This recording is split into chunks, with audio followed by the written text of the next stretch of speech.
जीवन की सीधी रेखा नहीं है, यह उतार चढ़ाव से भरा सफर है। कभी हम जीतते हैं तो कभी हारते हैं, लेकिन सच्चाई ये है कि हार केवल तब होती है जब हम कोशिश करना छोड़ देते हैं। जब तक हम प्रयास करते हैं तब तक हम हार नहीं सकते। कई बार हम छोटी असफलताओं से टूट जाते हैं। लगता है कि किस्मत हमारे साथ नहीं है या हम उस काबिल नहीं हैं। लेकिन याद रखिए, इतिहास में जितने भी महान लोग हुए हैं उन्होंने भी बहुत संघर्ष किया है। अमिताभ बच्चन को करियर के शुरुआती दिनों में रिजेक्ट कर दिया गया था। अब्दुल कलाम को भी कई बार नाकामी मिली, लेकिन उन्होंने हार नहीं मानी क्योंकि उन्हें खुद पर और अपने सपनों पर भरोसा था। सपनों को सच करने के लिए केवल प्रतिभा नहीं बल्कि दृढ़ निश्चय और लगातार मेहनत की जरूरत होती है। जब आप गिरें तो रुकिए मत, उठिए, खुद को संभालिए और फिर से चलिए। हर गिरना आपको सिखाता है कि अगली बार कैसे चलना है। आपके अंदर वो सब कुछ है जिसकी जरूरत एक विजेता को होती है। बस आपको खुद को पहचानना है, खुद पर विश्वास करना है। जिंदगी आपको जितनी बार गिराए, आप उतनी बार उठने की हिम्मत रखें। यही असली जीत होती है। तो दोस्तों, आज से एक वादा कीजिए, कभी हार नहीं मानेंगे, चाहे हालात जैसे भी हों, क्योंकि असली हीरो वो नहीं होता जो कभी नहीं गिरता, बल्कि असली हीरो वो होता है जो हर बार गिरकर भी फिर से खड़ा हो जाता है। वह केवल एक विषय नहीं बल्कि हमारी आत्मा, हमारी पहचान और हमारी शान है। भारत देश, भारत केवल एक भौगोलिक सीमा नहीं है। भारत केवल नक्शे पर बनी हुई रेखाएं नहीं है।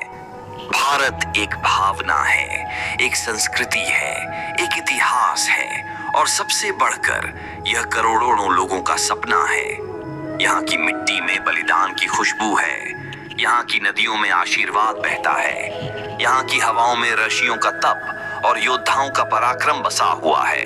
भारत की महानता और संस्कृति, भारत की विशेषता यह है कि यहाँ विविधता में एकता है। अलग अलग भाषाएं, फिर भी हम सब एक। अलग अलग धर्म, फिर भी सबके लिए समान सम्मान। अलग अलग वेशभूषा, फिर भी एक ही पहचान, भारतीय। यह वही भूमि है जहां वेद लिखे गए, जहां गीता का संदेश दिया गया, जहां बुद्ध ने करुणा का मार्ग दिखाया, जहां महावीर ने अहिंसा का सिद्धांत दिया, जहां गुरु नानक ने प्रेम और भाईचारे का संदेश फैलाया। भारत ने हमेशा दुनिया को यह सिखाया कि सच्ची ताकत हथियारों से नहीं। यह भूमि है भारत माता की, वह भूमि जहां हर कण, हर कंठ और हर कणिका प्रेरणा देती है। भारत का इतिहास केवल राजाओं और युद्धों का इतिहास नहीं है। भारत का इतिहास एक तपस्या का इतिहास है, एक साधना का इतिहास है, जहां मनुष्य ने केवल अपने लिए नहीं बल्कि पूरी मानवता के कल्याण के लिए जीवन जिया। जब हम वैदिक काल की ओर देखते हैं तो हमें ऋषियों की वह महान परंपरा दिखाई देती है जिन्होंने जंगलों में रहकर वेद, उपनिषद और गीता जैसे अमूल्य ग्रंथ रचे। उन्होंने हमें यह सिखाया कि सच्चा बल शस्त्रों से नहीं बल्कि शास्त्रों से आता है। उन्होंने कहा कि मनुष्य का असली उद्देश्य केवल भौतिक सुख सुविधाएं पाना नहीं बल्कि आत्मा की शक्ति को पहचानना है। यह संदेश आज भी उतना ही प्रासंगिक है जितना हजारों साल पहले था। भारत की तपोभूमि ने हमें महात्मा बुद्ध जैसा करुणा का दूत दिया, जिन्होंने यह सिखाया कि हिंसा से नहीं बल्कि दया और शांति से ही दुनिया जीती जाती है। इसी भूमि ने महावीर स्वामी को जन्म दिया, जिन्होंने हमें अहिंसा और सत्य का संदेश दिया। जब पूरी दुनिया हिंसा, युद्ध और अंधकार में डूबी हुई थी, तब भारत ने यह कहा कि अहिंसा परमो धर्मः। सोचिए कितना बड़ा साहस था यह कहना कि तलवार से नहीं सत्य से जीतो। यही हमारी असली पहचान है। यह भूमि वह है जहां से गुरु नानक देव ने भाईचारे, समानता और प्रेम का अमृत बहाया।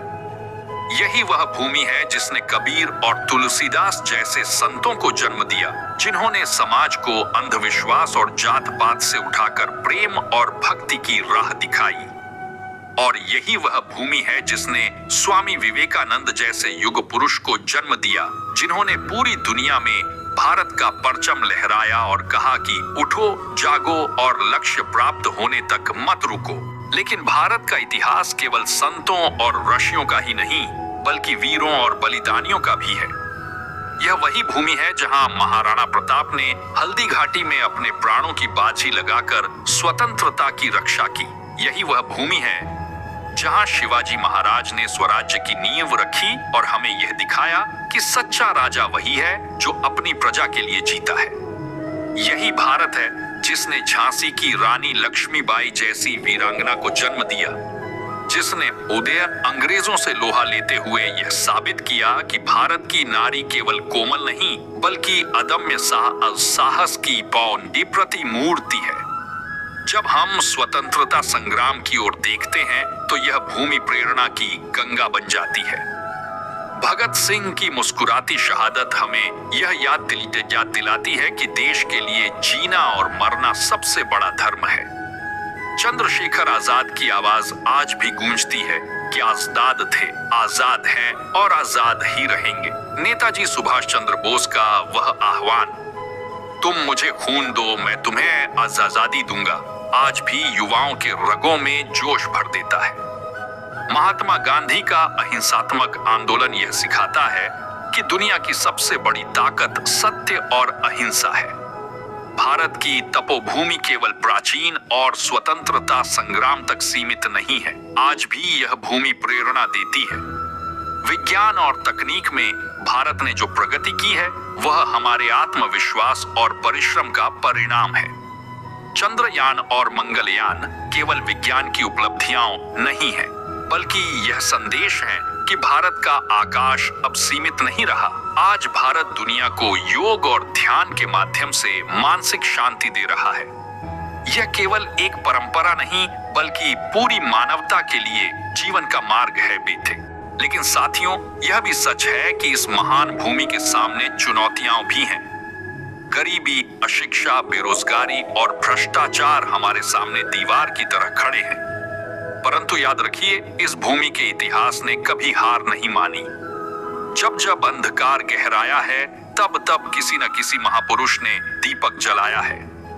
जब जब हम संकट में पड़े हैं तब तब भारत माता की संतानें उठ खड़ी हुई हैं। इसीलिए यह चुनौतियां हमारी हार नहीं बल्कि हमारे लिए अवसर हैं। हमें इन्हें पार करना है और भारत को फिर से विश्व गुरु बनाना है। आज की पीढ़ी के युवाओं से मैं विशेष रूप से कहना चाहता हूं कि भारत का भविष्य तुम्हारे हाथ में है। तुम्हारी ऊर्जा, तुम्हारा साहस और तुम्हारी मेहनत ही वह शक्ति है जो भारत को नई ऊंचाइयों पर ले जाएगी। अगर तुम ठान लो कि ईमानदारी से मेहनत करनी है, अगर तुम ठान लो कि अपनी मातृभूमि को महान बनाना है, तो कोई ताकत तुम्हें रोक नहीं सकती। भारत केवल एक देश नहीं, ये हमारी माँ है।